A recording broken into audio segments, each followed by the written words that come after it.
You ask Tiger to calculate. This deals with linear inequalities with one unknown. The final result is x greater than -3. Let's solve it step by step. Group all x terms on the left side of the inequality. Subtract 3x from both sides.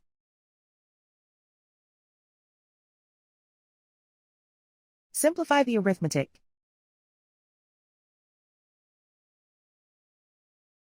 Group like terms.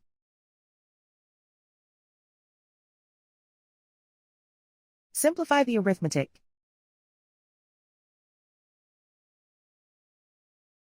Isolate the x. Divide both sides by 3.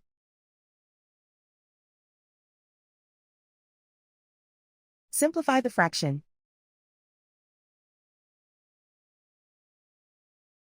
Find the greatest common factor of the numerator and denominator.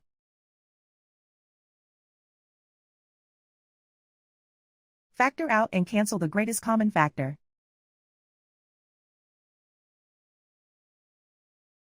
Plot the solution on a coordinate grid. And so the final result is x greater than -3.